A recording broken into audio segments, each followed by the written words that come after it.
Առաջին եթերում հարցազրույցն է, բարև ձեզ։ Հարաբեցյան ոստիկանության կայքից տեղեկանում ենք, որ այսօրվանից մինչև հունվարի 7 ամանորի և Սուրբ Ծննդյան նախատոնական և տոնական օրերին ոստիկանության ստորաբաժանումները կաշխատեն արտակարգ ռեժիմով։ Արտակարգ միջոցառումներ են իրականացվելու ճանապարհային երթևեկության անվտանգության ապահովման ուղղությամբ։ Ճանապարհային ոստիկանության ճանապարհապարեկային ծառայության բաժնի պետ Նորիկ Սարգսյան, բարև ձեզ։ Բարև ձեզ։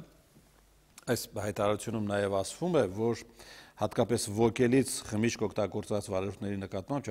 ճանապարհային ոստիկանության վերաբերմունքը առանձնակի խիստ է լինելու, իսկ նրանց ուղևորների հանդեպ մարտահրավերական, ինչ է սա նշանակում։ Այսինքն հատուկ այդ օրերին մարտահրավերություն է դրսևորվելու եւ միաժամանակ խստություն վարորդների նկատմամբ։ Խստությունը նախ ինչ է ենթադրում, ինչ եք հասկանում դրան։ Այո, ասեմ, որ այսօրվանից ոստիկանության պետի հանձնարարությամբ անցնելու ենք արտակարգ ռեժիմով աշխատանքային գրաֆիկներով ծառայության, դա իր մեջ ենթադրում է, որ բոլոր այն վայրերում, որտեղ հնարավոր են, որ տոնական միջոցառումներ անցկացվեն, բոլոր երթևեկությամբ ինտենսիվ փողոցներում իրականացնելու ենք շուրջօրյա պարեկություն եւ հատկապես խիստ ենք վերաբերվելու ոչ սթափ վիճակում գտնվող տրանսպորտային միջոցների վարորդների նկատմամբ, նրանց նկատմամբ կձեռնարկվեն օրենսդրությամբ նախատեսված ամենախիստ պատժամիջոցները, բնականաբար տրանսպորտային միջոցները կտեղափոխվեն հատուկ պահպանվող տարածքներ, այսպես ասած տուգանային հրապարակ կտեղափոխվեն, իսկ հանձնարարված է ողջ անձնակազմին նման դեպքերում, այսինքն ոչ սթափ վիճակում գտնվող վարորդ հայտնաբերելուց բոլոր ուղևորներին մենք մեր ուժերով հանձնարարված է բոլոր ծառայողներին, որ կհասցնեն մինչև սահմանված վայր։ Այսինքն հասկացա, որ խիստ եք լինելու, այո, հատկապես չարամիտ նաև որևէ միջնորդություն դեր չի կատարելու, բարեխոսելը դեր չի կատարելու, տոնական մաղարիչը դեր չի կատարելու։ Ոչ, որտեղ նախորդ տարիների վիճակագրությունը արդեն իսկ մեզ ցույց տվեց, մեզ հուշեց, որ ավելորդ անգամ ներողամտություն ցուցաբերելու, ներողամիտ վերաբերվելու հատկապես այդպիսի խախտումների նկատմամբ բերում է դժբախտ պատահարների, բերում է ծանր հետևանքով ճանապարհատրանսպորտային պատահարների։ Կարող եմ նշել, նախորդ տարիներին մենք 2013 թվականի միայն 1-ին, հունվարի 1-ին եւ ներողություն 2014 թվականի հունվարի 1-ին եւ հունվարի 2-ին 4 զոհ ենք ունեցել, 2 ճանապարհատրանսպորտային պատահարով, 2-ի դեպքում էլ վարորդները գտնվել են ոչ սթափ վիճակում, որպեսզի խուսափենք նման պատահարներից, փորձելու ենք ամեն ինչ անել, որպեսզի ճանապարհատրանսպորտային պատահարներ չգրանցվեն։ Անել ասածը դուք ձևակերպում եք կանխարգելիչ աշխատանք իրականացնելու այս արտահայտությամբ։ Կասեք մի երկու կարևոր բան, ինչ է նշանակում կանխարգելիչ աշխատանք, ինչ եք անելու։ Մենք նախատոնական օրերին նույնպես արդեն իսկ պատրաստված կանխարգելիչ աշխատանք սկսել ենք իրականացնել, աշխատել ենք նորից հատուկ ռեժիմով, այդ օրերի ընթացքում բազմաթիվ հատուկ միջոցառումներ ենք անցկացրել, նպատակային միջոցառումներ, ոչ սթափ վիճակում գտնվող տրանսպորտային միջոցների վարորդներին հայտնաբերելու եւ նման խախտումները նախականխելու ուղղությամբ։ Այսինքն ավելի շատ ոստիկաններ են աշխատելու այդ օրերին։ Ավելի շատ։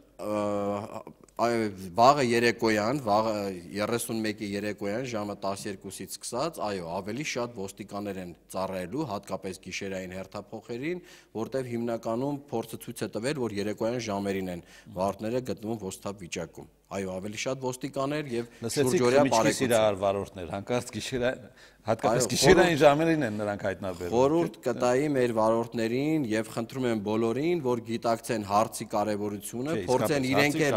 մեզ օգնեն, այո, որտեվ ես հիմա ուզում եմ հենց դրան վերադառնալ, որ մեր վիճակագրությունը այնքան էլ բարվոք վիճակում չի, հատկապես արտակարգ պատահարների, մավան երկով պատահարները նկատի ունեմ, հարգելի գնդապետ։ 2014 թվականը, ճիշտ ասած, մենք ամփոփում ենք ճանապարհային ոստիկանության համար այնուամենայնիվ ցանկալի արդյունքով, ցանկալի այնքանով, որքանով, որ նախորդ տարվա համեմատությամբ, այսինքն 2013 թվականի համեմատությամբ, մենք տարին ամփոփում ենք -21 զոհով, այսինքն 21 մարդ այս տարի ավելի քիչ է զոհվել ճանապարհատրանսպորտային պատահարների հետևանքով, քան 2013 թվականին։ Ճիշտ է, ընդհանուր ժողովրդի աչքին ավելի շատ տեսանելի են դարձել ճանապարհատրանսպորտային պատահարները, ընդհանուր խոսակցությունները, որ ավելացել են ճանապարհատրանսպորտային պատահարները, դա այդպես էլ կա։ Մոտավորապես մեր տրանսպորտային պարկը, այո, ընդհանուր թիվը ավելացել է, որովհետև մեր տրանսպորտային պարկը ամեն տարի շուրջ 10%-ով ավելանալով պետք էր ենթադրել նաև ճանապարհատրանսպորտային պատահարների քանակի բացարձակ արժեքի աճ, բայց հակառակ ընդհանուր ճանապարհատրանսպորտային պատահարների քանակի աճին նորից 10%-ով մենք աճ ունենք նախորդ տարվա համեմատությամբ, մենք ունենք զոհերի թվի, նորից եմ կրկնում, 21 թվով պակաս զոհ ունենք, որը այն հիմնական ցուցանիշն է, որով պետք է գնահատական տալ վթարայնության վիճակին։ Իհարկե դրական է ցուցանիշը նախորդի հետ համեմատած, բայց ելի մենք մնում ենք այն երկրների շարքում, որտեղ ճանապարհներին շատ մարդիկ են զոհվում։ Համաձայն եք այս դիտարկմանը։ Համաձայն եմ, երբ համեմատականներ կանցկացնենք եվրոպական զարգացած երկրների հետ, որոնք ունեն ավելի բարձր կուլտուրա, այո, եւ բարվոք ճանապարհափողոցային ցանց, բայց երբ համեմատականներ ենք անցկացնում մեր հարևան պետությունների հետ, Հայաստանի Հանրապետությունում վթարայնության վիճակը շատ ավելի բարվոք է, քան մեր հարևան պետություն Վրաստանում կամ Իրանի Իսլամական Հանրապետությունում։ Մի քանի օր առաջ Իրանի հանրային հեռուստատեսությունից մեզանից հարցազրույց էին խնդրում եւ մենք հարցազրույց տվեցինք, որը նվիրված էր ճանապարհատրանսպորտային պատահարներին հատկապես, ինչպես է կարել, որ ձեր հանրապետությունում այս մի հարցով նվազում ունեք։ Հանրապետությունում այդ տերմինը իհարկե փոխաբերական իմաստով եմ ասում, ով է առաջատարը պատահարների քանակով։ Նկատի ունեք, որ մարզը։ Որ մարզը, որ քաղաքը, Երևանը ինչով է առանձնանում։ Որպես կանոն տարիներ շարունակ ճանապարհատրանսպորտային պատահարների գրեթե 40%-ը գրանցվում է մայրաքաղաքում, այդպես էլ պետք է լիներ, որովհետև մեր տրանսպորտային պարկի շուրջ 50%-ը, մեր ունեցած տրանսպորտային միջոցների ընդհանուր 50%-ը գրեթե շահագործվում է մայրաքաղաքի փողոցներում։ Մոտարապես 40%-ը մայրաքաղաքում։ Դրանից հետո աչքի են ընկնում հատկապես Կոտայքի մարզը, հատկապես Երևան-Սևան ավտոճանապարհը։ Երևանում նկատել եք, որ այնուամենայնիվ այսքան միջոցառումներ անգամ հաշվի առնելով կան վերահսկողությունից դուրս փողոցներ, որտեղ երթևեկելը ուղղակի աղետալի է, բառի բուն իմաստով։ Օրինակ դուք եկաք նոր ինչ որ ճանապարհով եք բարձրացել, որ փողոցով եք բարձրացել։ Արմենակյան փողոցով եք բարձրացել։ Հանգիստ էր, ինչ տպավորություն թողեց Արմենակյան։ Հատկապես այս տոնական օրերին իհարկե այդքան էլ հանգիստ չէր, մի քիչ երթևեկության ինտենսիվությունը աճել է ոչ միայն կենտրոնական փողոցներում, այլև այո, ծայրամասերում է աճել, իսկ ինչ վերաբերում է վերահսկողություն իրականացնելուն ճանապարհային ոստիկանության կողմից, մենք օրվա ընթացքում, հերթափոխի ընթացքում ունենում ենք 30-ից 40 կարգախումբ բարեկություն իրականացնող մայրաքաղաքում, իսկ 30-40 կարգախմբով ամբողջ մայրաքաղաքի նույնիսկ երկրորդական փողոցներում հսկողություն իրականացնելը մի քիչ երևի թե հասկանալի է։ Մյուս կողմից էլ այսքան արագաչափերի տեսախցիկների առկայությամբ ենթադրվում է, որ այդ վիճակագրությունը կտրուկ պիտի նվազի, բայց չի նվազում։ Ինչն է պատճառը։ Տեսեք, այս զոհերի պակաս թիվը -21-ը կապվում է ոչ միայն ճանապարհային ոստիկանության կողմից իրականացված հատուկ կանխարգելիչ միջոցառումներին, նաև դա արդյունք է մայրաքաղաքում հատկապես տեսախցիկների եւ արագաչափ սարքերի տեղադրմանը, որտեղ ելի եմ կրկնում, տրանսպորտի հոսքի հետ համեմատական պետք էր ենթադրել 10% աճ ունենք այդ աճը, բայց ծանրության աշճանի գործակից մենք ունենք նվազած է, հիմա կբացատրեմ թե ինչ է նշանակում դա, եւ զոհերի թվի պակասը, դա խոսում է նրա մասին, որ ինչ որ չափով կանխարգելիչ աշխատանքը տվել է դրական արդյունք եւ պակասել են մահացու ելքով ծանր հետևանքներով ավարտվող պատահարների քանակը։ Այ Հայաստանի Հանրապետությունում ներկա պահին ծանրության աշճանի գործակիցը կազմում է 6.1, դա ցույց է տալիս 100 տուժողի մեջ քանիսն է բաժին ընկնում զոհերի թվին։ Ընդամենը այսօր Հայաստանի Հանրապետությունում տուժած 100 քաղաքացիներից 61-ն է բաժին ընկնում զոհերին, երբ նախկինում, օրինակ 2008-9 թվականներին մեր մոտ ծանրության աշճանի գործակիցը եղել է 18-ից մինչև 20, այսինքն 3 անգամ բարելավել է վիճակը։ Ես մի այսպիսի վիճակագրության հանդիպեցի, այսպիսի տվյալի ավելի շուտ, որ 1000 ճանապարհատրանսպորտային պատահարներին միջինը բաժին է ընկնում 142 զո։ Այս թվի հետ հաշտվելը ուղղակի անհնար է։ Այս պահին մենք ունենք 3144 ճանապարհատրանսպորտային պատահար այսօրվա դրությամբ, որոնց հետևանքով զոհվել են 293 մարդ։ Այսինքն, եթե վերցնենք 1000 պատահարի հաշվով, մոտավորապես մենք ունենք 80։ Իսկ դա երևի թե մեր իրականությունից ելնելով այսօր մեծ ցուցանիշ չի, ես այդպես եմ կարծում, որտեղ նախորդ տարիներին մենք ավելի վատ պատկեր ենք ունեցել։ Հարգելի Սարգսյան, տեսեք, երբ մայրաքաղաքում ճանապարհատրանսպորտային որևէ պատահար է գրանցվում, անկախ ծանրությունից, երբեմն լինում է, որ շատ թեթև շփվել են մեքենաները իրար։ Եվ այդ մեքենաների, այդպես ասած, այդ պատահարը ամբողջ մայրաքաղաքի կամ այդ հատվածը գոնե շատ մեծ ծավալով պարալիզում է ամբողջ քաղաքը։ Ում մեղքով է դա տեղի ունենում եւ ինչու է դա տեղի ունենում։ Միթե դրանից խուսափել հնարավոր չէ։ Հաճախ պատահում է դեպքեր, որ մենք ստիպված ենք լինում, չսպասելով ապագործակալության աշխատողին, ստիպված վթարի վայրը ֆիքսելով, ճանապարհատրանսպորտային պատահարին մասնակից տրանսպորտային միջոցները դուրս ենք բերում երթևեկելի գոտուց, որպեսզի կարողանանք խցանումներից ազատենք տվյալ ճանապարհները։ Հիմնականում այս պատահարների քանակի այսպիսի մեծ թիվը 10%-ով աճը շատ դեպքերում կապված է ապա համակարգի ներդրման հետ Հայաստանի Հանրապետությունում։ Ամենաչնչին, տեսեք, դուք շեշտեցիք, չնչին քերծվածքի դեպքում բոլոր տրանսպորտային միջոցների վարորդները սիրով սպասում են 1 ժամ, 2 ժամ, մինչև համապատասխան ձևակերպում կտրվի եւ ապագործակալությունից իրենք համապատասխան փոխհատուցում կստանան։ Նախկին տարիներում ընդհակառակը, նույնիսկ մարմնական վնասվածքներով պատահարների ժամանակ մարդիկ փորձում էին անմիջապես դուրս գալ ճանապարհատրանսպորտային պատահարի վայրից եւ դուրս էին մնում ճանապարհային ոստիկանության տեսադաշտից։ Ներկա պահին հակառակն է։ Ամենաչնչին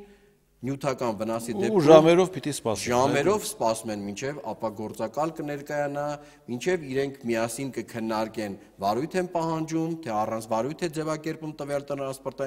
ճանապարհատրանսպորտային պատահարը, ու ստացվում է այնպես, որ մեկ ամենաչնչին վթարը մոտավորապես 1 ժամից 1 ժամուկես վթարված կանգնում են այն վայրում, որտեղ որ տեղի ունեցել պատահարը։ Հիմա դուք ասեք, դա շատ է թե քիչ, այդ տեսանելի են դարձել։ Դրա համար էլ ազգաբնակության մեջ ընդհանուր խոսակցությունները, որ պատահարները շատացել են, որտեղ բոլորի համար դարձել են տեսանել այդ վթարները։ Մայրաքաղաքի բնորոշ մի օրինակ եմ ուզում բերել, երբեմն շատ է հանդիպում, դուք ինքներդ նկատած կլինեք, որ ամենաբանուկ երթևեկելի մասում երկրորդ շարքում մեքենա է կանգնում, կամ բեռնափոխադրող, կամ սովորական ավտոմեքենա կանգնում է թարտիչները միացրած եւ նա որևէ տեղ է մտել, բայց դա նույն խցանումն է առաջացնում, իդեպ ասեմ դա։ Բացի խցանում առաջացնելուց, եթե խաչմերուկին է մոտ կանգնած այդ ավտոմեքենան, խոչընդոտում է խաչմերուկը եւ այդտեղ վազանցող ավտոմեքենան ստիպված են լինում խախտել։ Հիմա դուք ում խախտումն եք այդտեղ ֆիքսում։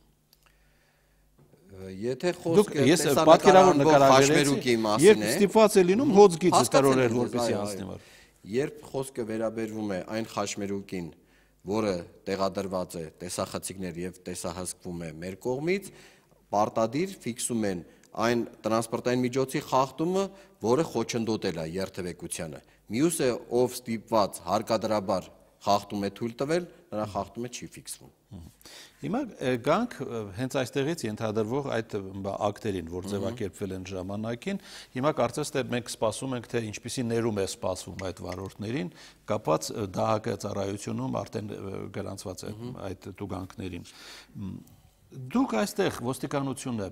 ես մի քիչ ավելի բան եմ ուզում ձևակերպել հարցս, իր թերացման կամ իր մեղքի բաժինը ունի։ Եթե նման խախտումները հայտնվում են ճանապարհապարեկային ծառայության տեսուչի տեսադաշտում, ինքը առաջնահերթ փորձում է բարձրախոս սարքի միջոցով, երևի բազմաթիվ անգամ ականատես դուք եք եղել, որ նախազգուշացնում է, որ դուրս եկեք այս վայրից, որտեղ խախտում եք ճանապարհային երթևեկության կանոններ։ Երբ խաչմերուկը այնպիսին է, որը չի տեսանկարահանվում, պարտադիր ճանապարհային ոստիկանությունը նրա կողմից թույլ տրված խախտումը նաև արձանագրում է, ինքն է կազմում արձանագրություն, բայց հրանգավորված է ամբողջ անձնակազմին, երբ խախտումները կատարվում է տեսահսկվող խաչմերուկներում, նման վարորդներին ընդամենը մենք բարձրախոս սարքի միջոցով փորձում ենք զգուշացնել դուրս բերել, արձանագրություն չենք կազմում, թե չէ կստացվի, որ մեկ արձանագրություն կազմվում է խախտումների արձանագրման կենտրոնի կողմից եւ մյուսը ճանապարհային ոստիկանության կողմից նույն խախտման վերաբերյալ երկու արձանագրություն։ Մյուսն էլ նշեք, եթե մարդը արձանագրությունը կազմվել է, բայց մարդուն չի տեղեկացվել, կամ տեղեկացվել է, նրան չի հասել, չէ՞, սա այս դեպքերն էլ են շատ։ Եվ ամենամտահոգիչը այս դեպքերն են։ Ձեր մասնաբաժինը ո՞րն է այս խնդրի։ Մենք 2012 թվականից, երբ որ առաջին անգամ տեղադրվեցին երթևեկության այդ վերահսկման տեխնիկական միջոցները, այո, եղել են բազմաթիվ դեպքեր, որ վարորդը վարում է մեկ այլ անձի անունով հաշվառված տրանսպորտային միջոց, չի վերահաշվառվել իր անվամբ, հատկապես այդպիսիներն ենք մենք ունեցել, որոշումները ծանուցվել է տրանսպորտային միջոցի հաշվառման վայրի հասցեով, բնականաբար որևիցե մեկը չի ստացել, եթե այլ անձ է վարել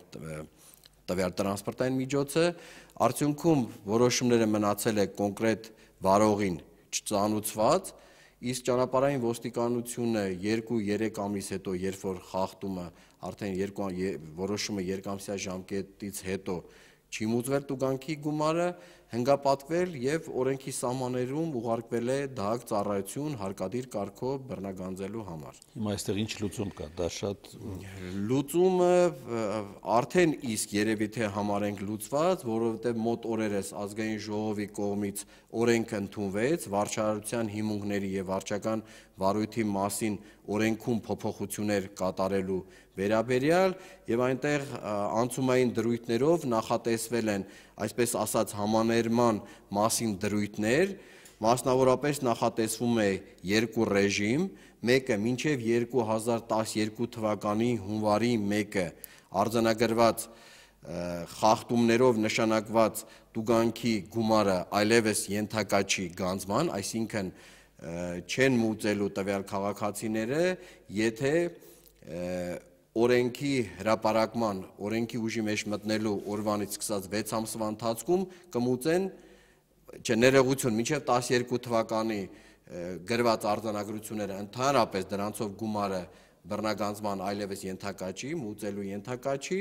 իսկ 2012 թվականի հունվարի 1-ից մինչև օրենքի ուժի մեջ մտնելու օրը արձանագրված խախտումները կան բազմաթիվ, չէ, այդպիսի խախտումներ ձեր կողմից նշված, որոնք եռապատկված, հնգապատկված չափով ուղարկվել են դահակ, երբ օրենքը ուժի մեջ կմտնի, եթե մեր քաղաքացիները կմուծեն տուգանքի գումարի մայր գումարը 6 ամսվա ընթացքում, կազատվեն լրացուցիչ այդ դուժ տուգանքներից։ Այսինքն մայր գումարը այսպես մայր գումարը, այո, խոսքը վերաբերվում է 2012 թվականից հետո 12 թվական։ Այո, կազմված արձանագրում։ Մինչ հունվարի 11-ը 2012 թվականի հունվարի 1-ը արձանագրված գումարներով նշանակված տուգանքի գումարը այլևս գանձման ենթակա չի, ազատվում են։ Բայց խոշոր հաշվով այդ թնջուկը չի էլ լուծվում, թեև դա այդ խնդիրը ձեր տիրույթում չի, բանասար, ուղղակի ես ձեր կարծիքն եմ ուզում լսել։ Առանց դատական միջամտության տուգանքները գնում են դահակը, դա մի քիչ սխալ է եւ կարծես թե էլի օրենքի խախտումը պահպանվում է այստեղ։ Նկատի ունեք առանց դատարան գնալու։ Այո։ Դե մինչև վերջերս այդպես էր մեր մոտ նախատեսված, օրենքով էր նախատեսված, որ դիմում ենք դատարան, դատարանի վճռից հետո, երբ որ վճարման կարգադրությունը իջեցվում, քաղաքացին չի վճարում, վճարման կարգադրությունով նշանակված գումարի չափը, դրանից հետո նոր ուղարկվում էր դահակ ծառայություն հարկադիր կարգով գանձելու համար։ Բայց ներկայումս գործող օրենսդրության համաձայն մենք միանգամից դիմում ենք դահակ ծառայության։ Մի մասնավոր շատ կարճ եթե տեղյակ եք, Գյումրի արտիկ այդ խաչմերուկին, որ տեղի ունեցավ ողբերգական ավտովթարը, վերջնականորեն պարզվեց ինչ էր տեղի ունեցել այստեղ։ Ճիշտ ասած, քննությունը դեռևս շարունակվում է, բայց նախնական, երբ մենք եղել ենք դեպքի վայրում, ուսումնասիրություններ ենք կատարել, Երթևեկության կարգավորման տեխնիկական միջոցների որևիցե թերություն չի հայտնաբերվել, ճանապարհի ծածկույթը եղել է բարվոք վիճակում, տեսանելի, ճանապարհային նշանները, պահանջվող բոլոր նշանները եղել են տեղում տեղադրված, ընդամենը վարորդների անուշադրության Ես սա մասնավոր կարծիք եմ ասում, լուսավորվածություն բնականաբար երևի թե սպասել Գյումրի-Երևան ճանապարհին մոտ ապագայում Չէ, այդ խաչմերուկին կանգառ կա, գազալցակայարան կա, կայան կա։ Կանգառը, այո, այդ խաչմերուկից մի 100 մետր դեպի Երևան տանող ճանապարհի վրա ունենք, ընդամենը երևի թե մեր գնահատմամբ վերջնականում նախաքննության մարմինները կորոշեն, բայց այնուամենայնիվ կարծում ենք մեր նախնական գնահատականը անուշադրության հետևանք է եղել։ Պարոն Սարգսյան, թեթև ծառայություն եմ մաղթում ձեզ եւ մյուս ճանապարհային ոստիկաններին, ովքեր աշխատելու են այս տոնական օրերին։ Մի բարեբախտություն կա, հիդրոօթերոթաբանները խոստացել են, որ ձուն չի լինի։ Դուք այստեղ ձեր բախտը բերել է այս հարցում։ Ճիշտ է, շնորհակալություն։ Օգտվելով առիթից ես նորից ուզում եմ կոչ անեմ մեր վարորդներին, հատկապես այս օրերին ղեկին գտնվել միմիայն սթափ վիճակում, ավելորդ շտապողականություն չցուցաբերել։ Մի փոքր չի կարելի, ասենք Թույլատրելի սահման։ Թույլատրելի սահման մենք ունենք վարչական իրավախախտումների վերաբերյալ օրենսգրքով նախատեսված, բայց ամեն ոք խորհուրդ կտայի նույնիսկ 50 գրամ օգտագործելուց առաջ թող մտածի, որ իր համար 50 գրամը արդեն իսկ անթույլատրելի է, որովհետև դա արվում է ու պետք է իրենք եւ գիտակցեն ոչ միայն իրենց անվտանգության համար, այլ նաեւ երթևեկության մյուս մասնակիցների համար եւ օգտվելով առիթից ես շնորհավորում եմ բոլորի Ամանորը եւ Սուրբ Ծննդյան տոները ցանկանում բոլորի համար անվտանգ երթևեկություն։ Տա Աստված, որ ոչ մի դեպք չկա։ Այո, ոչ մի դեպք չունենանք, որտեղ գոնե մահացու երկրորդ դեպք չլինի։ Այո, մենք 2014 թվականի հունվարի 1-ին միայն 17 պատահար ենք ունեցել։ Անցած հունվարի։ Այո, անցած հունվարի 1-ին միայն 17 ճանապարհատրանսպորտային պատահար, 2 զոհով եւ 25 վիրավորով։ Լավ կլինի, որ վարորդները մեզ օգնեն, մենք ամեն ինչ կանենք, որպեսզի չունենանք այս վիճակագրությունը։ Իրենք էլ մեզ օգնեն, չունենանք նման վիճակագրություն։ Այսպեսին էր հարցազրույցի այս թողարկումը, իմ զրուցակիցը ճանապարհային ոստիկանության ճանապարհապարեկային ծառայության բաժնի պետ Նորիկ Սարգսյանը։ Հաջողություն։